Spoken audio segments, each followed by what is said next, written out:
संदर्भातल्या सुनावणीनंतर वकील सध्या प्रतिक्रिया देतात, आपण ऐकूया।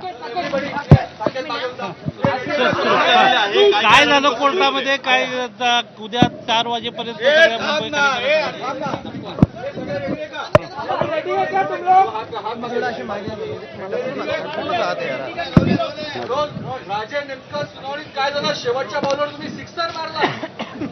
प्रशांत जी, असं आहे की कोर्टाच्या प्रत्येक आदेशाचा सर्वांनी आपण सन्मान करायचा असतो, जो दादांनी देखील इथून मागे केलेला आहे।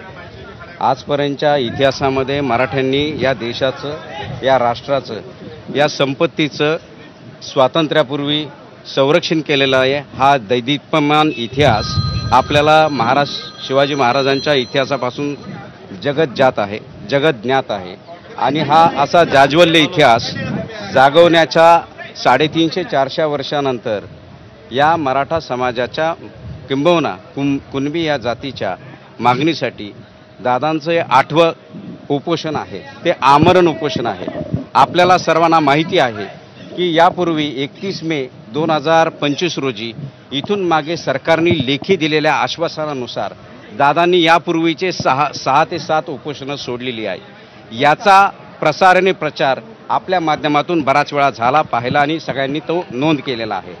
आपल्याला इथे सांगण्यास आनंद होत आहे की ज्या ठिकाणी दादांनी ही घोषणा 4 महिन्यापूर्वी केली, याची कल्पना सरकारला, या प्रशासनाला जाणीवपूर्वक यापूर्वी 4 वेळा 10 वेळा झाली आहे आणि आपल्या माध्यमातून बराच वेळा याची माहिती सरकारने आपल्याला सुद्धा दिलेली आहे। हे करत असताना सरकारकडे निवेदन आमरण उपोषणाचं असताना नियम 26 तारखेला आला, तो लागू केला।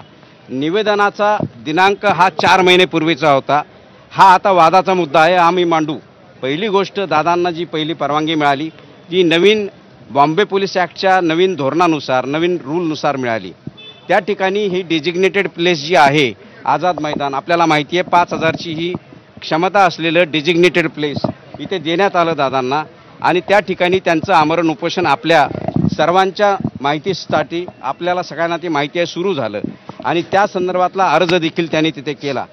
वेळ अशी आहे की त्या अर्जाच्या दिवशी 27 दिनांक 29 दिनांक 30 या दिवशी आपण निरंतर परवानगीचा अर्ज तिथे केलेला आहे। ज्या प्रकारे आंदोलकांनी किंवा ज्या प्रकारे आंदोलकांचे या 2 ते 3 दिवसात ज्या मानवी हक्क त्यांचे आहेत, आंदोलक काय आरोपी नाही आहे, पहिली गोष्ट आपण हे लक्षात घेतलं पाहिजे। आज आपल्या प्रिझन मॅन्युअलनुसार सुद्धा सर्व आंदोलकांना इथे आपल्याला सांगण्यात येते की मानवतेच्या दृष्टिकोनातून अन्न, पाणी, लाईट, ज्या गरजेच्या गोष्टी आहे, शौचालय, पाणी पिण्यासाठी, आंघोळीसाठी गरजेच्या असतात, त्या देणं गरजेचं होतं। आंदोलन ज्या दिवशी पुकारलं त्या दिवशी सर्वांना अशी कल्पना होती की आपल्याला मुंबईला आझाद मैदानाला जायचं आहे, याची कल्पना सरकारला देखील होती।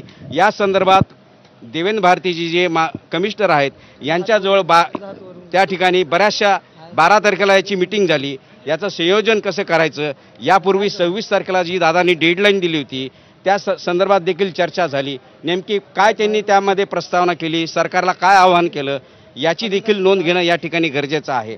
दुसरी गोष्ट अशी आहे की सरकारने जर दादांच्या मागण्या मान्य केल्या असत्या तर ही वेळ आमरण उपोषणाची किंवा याची वेळ इथे दादांवर आणि सरकारवर देखील आणि किंबहुना या गणेश उत्सवाच्या दृष्टिकोनातून कोणावरही आली नसती, इथल्या स्थानिक लोकांना सुद्धा त्याचा त्रास झाला नसता। हीच दादांची, सर्व मराठ्यांची, सर्व मराठा सेवकांची ही मनापासूनची इच्छा होती। परंतु सरकारने स्वतःहून वेळ घेऊन इथून मागे लेखी तिथे आश्वासन देऊन कोणतंही काम त्यांच्या